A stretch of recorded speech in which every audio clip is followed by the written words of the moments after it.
ഇന്നത്തെ കഥയിലേക്ക് എല്ലാവർക്കും സ്വാഗതം.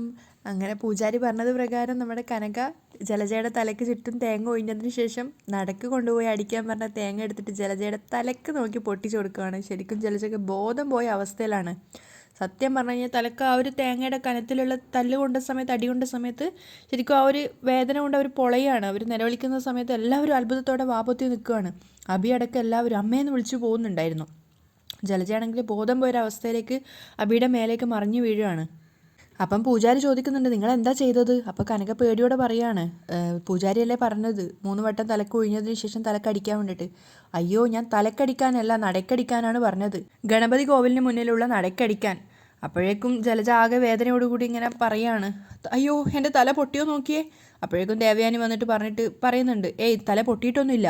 അപ്പോൾ പൂജാരി പറയുന്നുണ്ട്, ഇല്ല പൊട്ടില്ല, മോൻ്റെയും അമ്മയുടെയും തലയ്ക്കാണ് പ്രശ്നം, അതുകൊണ്ടാണ് ഇവർക്ക് അങ്ങനെ ചെയ്യാൻ തോന്നിയത്. അപ്പോൾ ജലജ ദേഷ്യത്തോടു കൂടി കനകയെ നോക്കുകയാണ്. അപ്പം കനക പെട്ടെന്ന് പൂജാരിയോട് പറയുന്നുണ്ട്, അല്ല തേങ്ങ പൊട്ടിയത് തിരുമേനിക്ക് കാണിച്ചു കൊടുക്കുകയാണ്. അപ്പോൾ അദ്ദേഹം പറയുന്നുണ്ട്, ദൈവത്തിൻ്റെ തീരുമാനമാണ് ഇതെന്ന് കരുതിയാൽ മതി. ഇനിയിപ്പോൾ ഈ തലയ്ക്കകത്ത് എന്തെങ്കിലും ദുഷിച്ച തീരുമാനങ്ങളുണ്ടെങ്കിൽ അതൊക്കെ മാറാൻ ഇത് നല്ലതാ. അത് കേട്ടപ്പോൾ നവ്യ പരിഹാസത്തോടെ ചിരിക്കുകയാണ്. കനകയും വിചാരിക്കുന്നുണ്ട്, അതൊക്കെ പോവണമെങ്കിൽ ഒരു 100 തേങ്ങയെങ്കിലും ഇവിടെ തലക്കടിക്കണം. ശേഷം പൂജാരി പറയാണ്, ഇനിയിപ്പോൾ മറ്റൊരു തേങ്ങ എടുത്ത് തലക്കുഴിഞ്ഞ് നടക്കടിക്കാം. കനക അടുത്ത തേങ്ങ എടുക്കാൻ പോയപ്പോഴേക്കും ദേവയാനി പറയാണ്, നീ മാറ്, ഞാൻ ചെയ്തോളാം.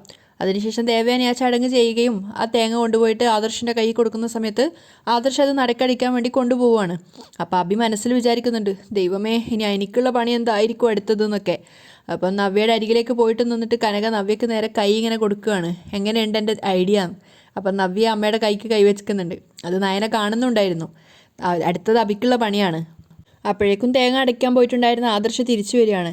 പൂജാരി കയ്യിലിരുന്ന വേലെടുത്തിട്ട് അതിനകത്തേക്ക് അടിയിലേക്ക് ഒരു ചെറുനാരങ്ങ കുത്തിയിറക്കുകയാണ്. ശേഷം അവിടെയുള്ള അനുചരന്മാരോടായിട്ട് പറയാണ്, ഈ വേല് ഇയാളുടെ നാവിൽ കുത്തിയിറക്കണം. അഭിയും ജലജ ഒരുപോലെ ഞെട്ടിപ്പോവാണ്. അഭി അയാളോട് ചോദിക്കുകയാണ്, നാവിൽ കുത്തിയിറക്കാനോ? അതിലെന്താ ഇത്ര പേടിക്കാനുള്ളത്? പൂജാരി തിരിച്ചു ചോദിക്കുന്നുണ്ട്. തൈപ്പൂയത്തിൻ്റെ അന്ന് എത്ര പേരാണ് നാവിലും കവിളിലും ഒക്കെ വേല് കുത്തിയിറക്കി കാവടി എടുക്കുന്നത്? അഭി ഇങ്ങനെ അസ്വസ്ഥതയോടുകൂടി കേട്ട് നിൽക്കുകയാണ്. അപ്പം പൂജാരി പറയുന്നുണ്ട്, സത്യം പറഞ്ഞാൽ അങ്ങനെ കാവടി എടുക്കേണ്ടതാ, പിന്നെ ഇത് ദേവീക്ഷേത്രം ആയതുകൊണ്ടാണ് അങ്ങനെ പറയാത്തത്. ജലജയ്ക്ക് ഏകദേശം ബോധം പോകുന്ന അവസ്ഥയിലാണ്. അവർ മകനെ ക്ഷീണത്തോടെ പിടിക്കുകയാണ്. അപ്പം തിരുമേനി പറയുന്നുണ്ട്, എന്തായാലും വേല് കുത്തിയിറക്കിയേ പറ്റൂ. കാരണം ഈ നാവ് കൊണ്ട് സ്വന്തം കുഞ്ഞല്ല എന്ന് പറഞ്ഞതായി മൂർത്തി സാർ എന്നോട് പറഞ്ഞായിരുന്നു. അതിനുശേഷം അദ്ദേഹം വേലും കൊണ്ട് അഭിക്ക് നേരെ വരികയാണ്. ജാതകത്തിൻ്റെ പിതാവാണ് വേൽമുരുകൻ. അദ്ദേഹത്തെ മനസ്സിൽ ധ്യാനിച്ച് നാക്കിങ്ങോട്ട് നീട്ടുക. അപ്പോൾ ജലജ പറയുന്നുണ്ട്, അയ്യോ എൻ്റെ മോനെ. അഭി പേടിയോടുകൂടി നിൽക്കുകയാണ്. ജലജയാണെങ്കിൽ അതിനേക്കാളിലും പേടിയോടെ കൂടെ എൻ്റെ മോനെ, എൻ്റെ പൊന്നു മോനെ എന്നൊക്കെ വിളിച്ചുകൊണ്ടിരിക്കുന്നുണ്ട്. അഭി നാവ് നീട്ടും പിന്നെയും വലിക്കും. നമ്മൾ ഇഞ്ചക്ഷനൊക്കെ എടുക്കാൻ നിൽക്കുമ്പോഴുള്ള കുട്ടികളുടെ അവസ്ഥയിലാണ് അഭി ഉണ്ടായിരുന്നത്. അപ്പം തിരുമേനി പറയുന്നുണ്ട്, ഇത് ശരിയാവില്ല കേട്ടോ, നന്നാവാൻ ഇയാൾക്ക് താല്പര്യമില്ല എന്നാ തോന്നണേ. അപ്പോൾ ദേവയാനി പിന്നിൽ നിന്ന് പറയുന്നുണ്ട്, അഭി അദ്ദേഹം പറയുന്നതനുസരിക്ക്. അപ്പോൾ അഭി ദേഷ്യത്തോട് ചോദിക്കുക, ഇതൊക്കെ എവിടുത്തെ ആചാരം ഇത്? അപ്പോൾ പൂജാരി പറയാണ്, മോൻ്റെ മുത്തശ്ശനോട് ചോദിച്ചാൽ മതി, അദ്ദേഹം ജനിച്ചു വളർന്ന നാട്ടിലെ ആചാരങ്ങളെ പറ്റി. അതുകൊണ്ടാണല്ലോ അനന്തപുരിക്കാർ ഈ നാട്ടിൽ മറ്റാരും ചെയ്യാത്ത പൂജകളൊക്കെ ചെയ്യുന്നത്. ശേഷം നയനെ കാണിച്ചുകൊണ്ട് പറയാണ്, ഈ കുട്ടിയുടെ കഴുത്തിൽ 2 തവണ താലി കെട്ടിയില്ലേ? ആ അത് ശരിയാ, കനക പറയുന്നുണ്ട്. അതൊന്നും ഇവിടുത്തെ ആചാരമല്ല. അത് ശരിയാ പൂജാരി, കനക പറയാണ്. നാക്ക് നീട്ടുക. അഭിക്ക് നേരെ അദ്ദേഹം പറയുമ്പോൾ കനകയും പറയുന്നുണ്ട്, നാക്ക് നീട്ട അഭിമോനെ. പേടിയോടുകൂടി അഭി വീണ്ടും നാക്ക് നീട്ടി കൊടുക്കുകയാണ്. അപ്പോൾ അദ്ദേഹം അഭിയുടെ നാവിലേക്ക് ആ വേലിറക്കുകയാണ്. അപ്പോഴേക്കും എല്ലാവരും കണ്ണിങ്ങനെ ചിമ്മി നിൽക്കുകയാണ്. പക്ഷെ നവ്യ, ഇത് പോരാ, കുറഞ്ഞു പോയല്ലോ എന്നുള്ളൊരു മൈൻഡിലാണുള്ളത്. അനിയൊക്കെ ആണെങ്കിൽ കണ്ണ് പൂട്ടി ഇങ്ങനെ നിൽക്കുകയാണ് പേടിയോടുകൂടി. വേദനയെടുത്ത് നിലവിളിച്ച് അഭി എങ്ങനെയൊക്കെ നാവിൽ വേലി കുത്തി ഇറക്കുകയാണ്. അതിനുശേഷം പൂജാരി പറയുന്നുണ്ട്, കുറച്ചു നേരം അവിടെ തന്നെ ഇരിക്കുക. എന്നിട്ട് അദ്ദേഹവും കൂട്ടാളികളും അവിടെ നിന്ന് പോവുകയാണ്. അപ്പോൾ കനക നവ്യയെ നോക്കിയിട്ട് ഒന്ന് പുഞ്ചിരിക്കുന്നുണ്ട്, ഒരു പണി കൊടുത്തു എന്നുള്ള അർത്ഥത്തിൽ. നയന ആദർശിനെ നോക്കുന്ന സമയത്ത് ആദർശ അവളെ നോക്കുന്ന കൂടിയില്ല. അപ്പോൾ എന്താക്കും, അവൻ്റെ കാലിനൊരു ചവിട്ട് വെച്ച് കൊടുക്കും. അപ്പോൾ എന്ന് പറഞ്ഞുകൊണ്ട് അവൻ തിരിഞ്ഞു നോക്കുകയാണ്. സോറി, മനഃപൂർവ്വം ചവിട്ടിയിട്ട് സോറി ഒന്നും പറയണ്ട. നയനക്ക് ശരിക്കും ചിരി വരികയാണ്. അങ്ങനെ എല്ലാവരുടെയും ഫേസ് കാണിക്കുന്നുണ്ട്. അപ്പോൾ അനി മാത്രം ആകെ ഒരു ഡെസ്പായിട്ടാണുള്ളത്. അനി മനസ്സിൽ വിചാരിക്കുന്നുണ്ട്, ഞാൻ ചെയ്യുന്നത് തെറ്റാണോ എന്ന് അറിയില്ല ഭഗവാനെ. ഇപ്പോൾ പൂജിച്ച ചരട് ഇവളുടെ കൈ കെട്ടിക്കൊടുത്തു. അപ്പോഴും എൻ്റെ ഹൃദയത്തിൽ നന്ദുവാണ്. നന്ദുവിൻ്റെ മുഖമാണ് അനിയുടെ മനസ്സിലേക്ക് വരുന്നത്. അവൻ ഗണപതിക്ക് നേരെ തിരിഞ്ഞ് സങ്കടത്തോടു കൂടി നോക്കുകയാണ്. ജലജ തല തടവിക്കൊണ്ട് വീട്ടിലിരിക്കുകയാണ്. രാത്രി ആയിട്ടുണ്ടായിരുന്നു. അപ്പോഴേക്കും കനക വന്നിട്ട് ഒന്നും അറിയാത്ത പോലെ ചോദിക്കുകയാണ്, അയ്യോ എന്തു പറ്റി? എന്താ പറ്റിയെന്ന് നിനക്ക് അറിയില്ലല്ലേ? ആദ്യം എൻ്റെ മനസ്സ് പൊട്ടിച്ചു, ഇപ്പോൾ ഇതാ എൻ്റെ തലയും പൊട്ടിച്ചു. അപ്പോൾ കനക പറയുന്നുണ്ട്, പക്ഷേ ഈ തലയുടെ സ്വഭാവം വെച്ച് നോക്കിയാലേ ഒന്ന് പൊട്ടുന്നത് നല്ലതാ. എന്ന് വെച്ചാൽ കുറച്ച് ദുഷിച്ച രക്തമൊക്കെ പുറത്തേക്ക് പോവുമല്ലോ. പക്ഷേ തല പൊട്ടിയില്ല, തേങ്ങയല്ലേ പൊട്ടിയത്. അത് കാരണം ഇനി ആ രക്തവും അവിടെ കെട്ടിക്കിടക്കുകയായിരിക്കും. അതുകൊണ്ടിനി മെൻ്റൽ ഹോസ്പിറ്റലിലേക്ക് കൊണ്ടുപോയി ഷോക്ക് തരേണ്ടി വരുമോയെന്നാണ് എൻ്റെ സംശയം. അതെ, തലവേദന കൂടുതലാണെങ്കിൽ ഞാൻ ബാം എടുത്തു തരാം. അപ്പം ജലജ ദേഷ്യത്തോടെ പറയുന്നുണ്ട്, വേണ്ട, നീ ഒന്ന് എൻ്റെ അടുത്തുനിന്ന് പോയാൽ മതി. ആ, അഭിമോൻ്റെ നാവിനെങ്ങനെയുണ്ട്? നിനക്ക് പോയി തിരക്കാൻ മേലായിരുന്നോ? മോൻ്റെ മാത്രമല്ല, അമ്മയുടെ നാവിനും ശൂലം കുത്തണമായിരുന്നു. കനക പിറുവിറുക്കുകയാണ്. നാവിൽ മാത്രമല്ലടി, എൻ്റെ നെഞ്ചിലും കൂടി ശൂലം കുത്ത്. നിന്നെയൊക്കെ കണ്ടുകൊണ്ട് ജീവിക്കുന്നതിലും ഭേദേ കർക്കിടക മാസമല്ലേ അങ്ങ് പോകുന്നതാ. അപ്പം കനക വീണ്ടും പറയാണ്, പക്ഷേ ഇവിടെ കൂടുതൽ കാലം കിടന്ന് നരകിപ്പിക്കണമെന്ന് തോന്നുന്നവരെ കാലൻ അങ്ങനെ പെട്ടെന്നൊന്നും വിളിക്കത്തില്ല. 3 തേങ്ങയല്ലേ അദ്ദേഹം അടിക്കാൻ പറഞ്ഞത്, 1 അടിച്ചുള്ളൂ. അപ്പം ജലജ പറയുന്നുണ്ട്, അതെ, ഇത് പാറയല്ല, എൻ്റെ തലയാ. പാറ പോലെ ഉറച്ച തലയല്ലേ, അതുകൊണ്ടാണ് പൊട്ടാതിരുന്നത്. ഇനിയിപ്പോൾ തടവിക്കൊണ്ടിരുന്നോ.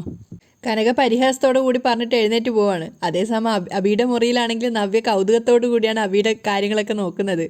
അബി സംസാരിക്കാനൊക്കെ ശ്രമിക്കുന്നുണ്ടായിരുന്നു, പക്ഷെ നാവ് പൊട്ടിയത് കാരണം അബിക്ക് മര്യാദയ്ക്ക് സംസാരിക്കാൻ പറ്റുന്നില്ല. അപ്പം നവ്യാണെങ്കിൽ പരിഹസിച്ചുകൊണ്ടേയിരിക്കുകയാണ്.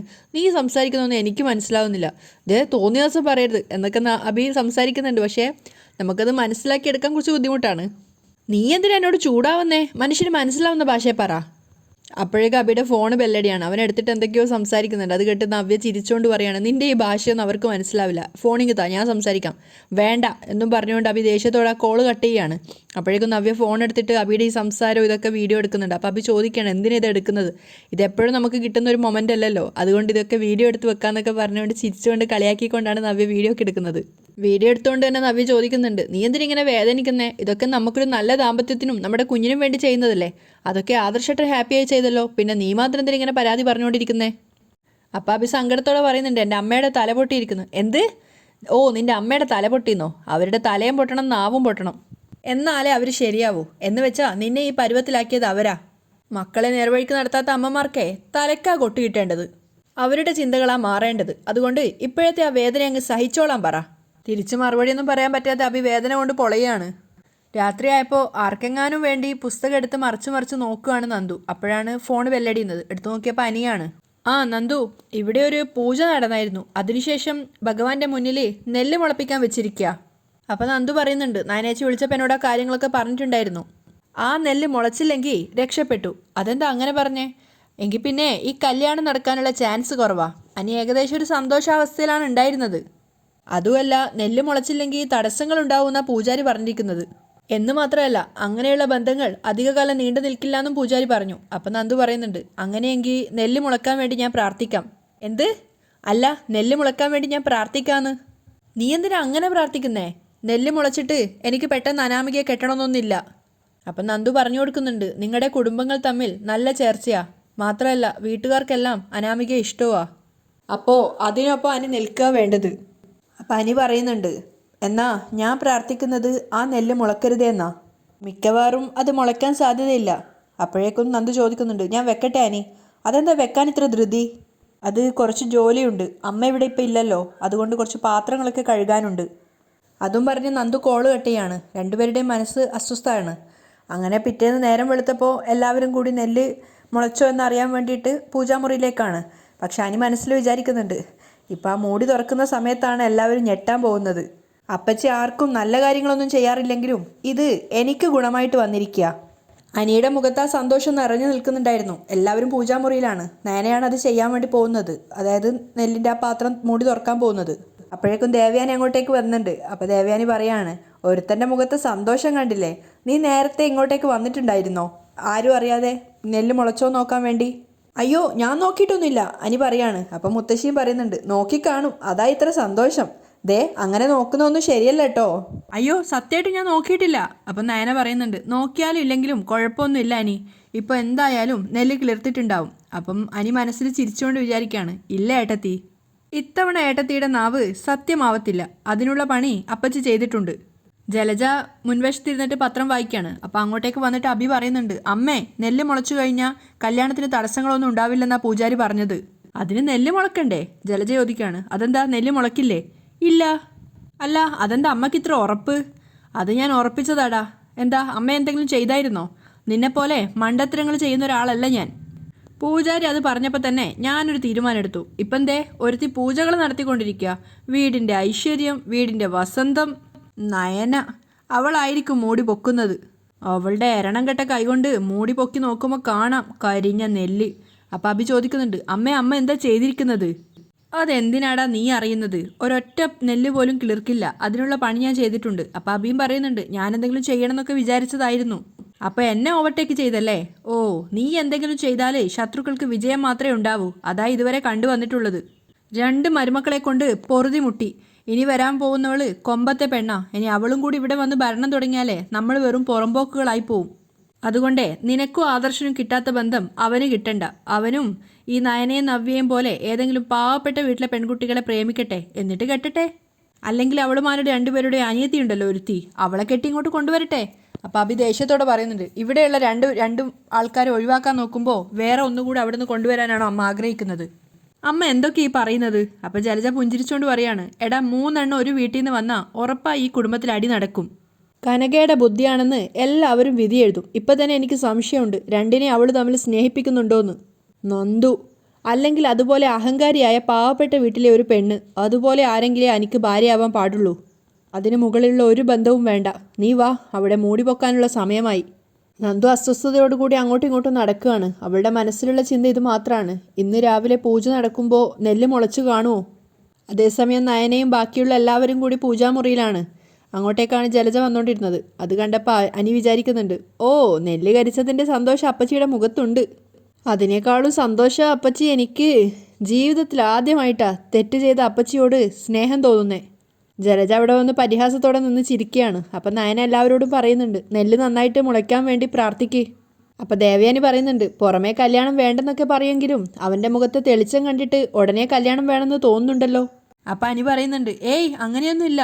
അപ്പം ജലജയും പറയാണ്, അനിയുടെ മനസ്സ് വളരെ നല്ലതാ, അതുകൊണ്ട് നെല്ലൊക്കെ ഉറപ്പായും മുളച്ചിട്ടുണ്ടാവും. അപ്പം അനി ഇങ്ങനെ കൗശലത്തോടു കൂടി ചിരിച്ചിട്ട് വിചാരിക്കുകയാണ്, അത് ഒരെണ്ണം പോലും മുളച്ചിട്ടുണ്ടാവില്ലെന്ന് മറ്റാരെക്കാളും നന്നായിട്ട് അറിയാവുന്നത് അപ്പച്ചിക്കല്ലേ അപ്പച്ചി. അപ്പം അഭി ചോദിക്കുന്നുണ്ട്, നെല്ല് മുളച്ചില്ലെങ്കിൽ ഇതേ പരീക്ഷണം വീണ്ടും നടത്തേണ്ടി വരുമോ? അപ്പം മുത്തശ്ശി ദേഷ്യത്തോടെ പറയാണ്, നെല്ല് മുളച്ചില്ലെങ്കിൽ എന്ന് പറയണ്ട, അത് മുളച്ചിട്ടുണ്ടാവും. അപ്പം ജാനകി പറയുന്നുണ്ട്, ഇനിയിപ്പോൾ മുളയ്ക്കാതിരിക്കാൻ ആരെങ്കിലും എന്തെങ്കിലും ചെയ്തിട്ടുണ്ടോ ആവോ? അപ്പം ജലജയുടെ മുഖത്തേക്ക് നോക്കിയിട്ടാണ് ജാനകി പറയുന്നത്. അത് കണ്ടിട്ട് തന്നെ ജലജ ചോദിക്കുന്നുണ്ട്, അത് പറഞ്ഞിട്ട് നീ എന്തിനാ എന്നെ നോക്കുന്നത്? അപ്പം മുത്തശ്ശിയും പറയാ, അല്ല, ഇതുപോലത്തെ വേണ്ടാത്ത പണിയൊക്കെ കാണിക്കുന്നത് നീയല്ലേ? അതെ, ദൈവത്തിൻ്റെ മുമ്പിൽ സമർപ്പിച്ച നെല്ലുകളാണത്. അത് തളിർക്കാതിരിക്കാൻ ആരെങ്കിലും എന്തെങ്കിലും ചെയ്താൽ അതിന് തക്ക ശിക്ഷ കിട്ടുമെന്ന് എനിക്കറിയാം ജാനകി. അപ്പം അനി ജലജയെ നോക്കിയിട്ടൊന്ന് ചിരിക്കുകയാണ്.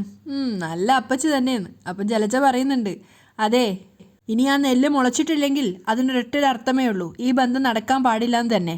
അപ്പം മുത്തശ്ശി വീണ്ടും ദേഷ്യത്തോട് പറയുന്നുണ്ട്, ഇത്തരം വർത്തമാനങ്ങളൊക്കെ നിർത്താൻ പറഞ്ഞില്ലേ? മോളെ മൂടിയെടുക്ക്, നയനയോട് പറയാണ്. നയന ഒന്നുകൂടെ പ്രാർത്ഥിച്ചിട്ട് അതിൻ്റെ മൂടി തുറക്കുകയാണ്.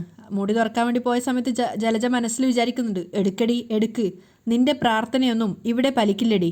പക്ഷേ എല്ലാവരെയും അത്ഭുതപ്പെടുത്തിക്കൊണ്ട് ആ നെല്ല് മൊത്തമായിട്ട് നന്നായിട്ട് തളർത്തിട്ടുണ്ടായിരുന്നു. ശരിക്കും അനിയും ജലജയും അഭിയും ഒരുപോലെ ഷോക്കായി പോവാണ്. ബാക്കി എല്ലാവരുടെ മുഖത്തും നിറഞ്ഞ പുഞ്ചിരിയാണ്. അനി ശരിക്കും ഷോക്കായി പോയിട്ടുണ്ടായിരുന്നു, കാരണം അവൻ ഒരിക്കലും അത് എക്സ്പെക്റ്റ് ചെയ്തിട്ടുണ്ടായിരുന്നില്ല. മാത്രമല്ല ദേവയാനി പറയുന്നുണ്ട്, ഇപ്പം നിനക്ക് മനസ്സിലായല്ലോ ഈ കല്യാണത്തിന് തടസ്സങ്ങളൊന്നുമില്ലെന്ന്. അപ്പം അനി ചിരിച്ചെന്ന് വരുത്തുകയാണ്. ഈ ബന്ധം നടക്കേണ്ടതാണെന്ന് മനസ്സിലായില്ലേ? അപ്പം ജലജ മനസ്സിൽ വിചാരിക്കുന്നുണ്ട്, എൻ്റെ ഭഗവാനെ, എന്നാലും ഇതെങ്ങനെയാണ് സംഭവിച്ചത്? പെട്ടെന്ന് തന്നെ ജലജ എല്ലാവരും കേൾക്കെ പറയാണ്, ഇവിടെ ഇത് മുളച്ചില്ലെങ്കിൽ ഞാനായിരിക്കും പ്രതിയെന്നൊരു സംസാരം ഉണ്ടായല്ലോ, ഇപ്പോൾ എന്തായി? ഇത് മുളച്ചില്ലേ? അതേസമയം അനി മനസ്സിൽ വിചാരിക്കുന്നുണ്ട്, ഈ അപ്പച്ചിയെ വിശ്വസിച്ചിട്ട് ഞാനാണെങ്കിൽ അതിൻ്റെ മൂടി തുറന്ന് നോക്കിയതുമില്ല. ഇവരെന്താ പിന്നെ അതിൽ സ്പ്രേ ചെയ്തത്? അപ്പച്ചിയുടെ മുഖത്തും നല്ല സങ്കടമുണ്ട്. അപ്പോൾ നെല്ല് കിളിർക്കാതിരിക്കാനാ അങ്ങനെയൊക്കെ ചെയ്തേ. പക്ഷേ സംഗതി ഏറ്റില്ല. അപ്പോഴേക്കും മുത്തശ്ശി പറയുന്നുണ്ട്, ഇനിയിപ്പോൾ ധൈര്യമായിട്ട് കാര്യങ്ങൾ മുന്നോട്ടേക്ക് നീക്കാം. നിനക്ക് യോജിച്ച പെൺകുട്ടി തന്നെയാ മോനെ നിന്റെ ഭാര്യയായിട്ട് വരാൻ പോകുന്നത്. അനി ടെൻഷനോട് കൂടിയാണ് തിരിച്ചു പോകുന്നത്. അത് മനസ്സിലാക്കിയിട്ട് തന്നെ നയന പിന്നാലെ പോയി ചോദിക്കുന്നുണ്ട്, ഇപ്പോഴെന്താ അനിയുടെ മുഖത്തൊരു സന്തോഷമില്ലാത്തത്? ഏയ്, എനിക്ക് സന്തോഷമൊക്കെ ഉണ്ട്. എന്നാലും മൂടി തുറക്കുന്നതിന് മുമ്പുള്ളൊരു സന്തോഷം ഇപ്പം മുഖത്ത് കാണുന്നില്ല, അതുകൊണ്ടാണ് ചോദിച്ചത്. ഏയ്, അത് ഏട്ടത്തിക്ക് തോന്നിയതായിരിക്കും എന്ന് പറഞ്ഞ് അനി ആ സംസാരം ഒഴിവാക്കുകയാണ്. അപ്പം നയന അവിടുന്ന് പോവാണ്. നേരെ മറിച്ച് ജലജയ്ക്കാണെങ്കിൽ എന്താ സംഭവിച്ചതെന്ന് മനസ്സിലാവാത്തൊരവസ്ഥയിലാണുള്ളത്. താൻ സ്പ്രേ ചെയ്തിട്ടും എങ്ങനെ അത് കിളിർത്തു എന്നറിയാത്തൊരു ടെൻഷനിൽ. അങ്ങനെയാണ് ഇന്നത്തെ എപ്പിസോഡ് വൈൻഡപ്പ് ചെയ്യുന്നതും.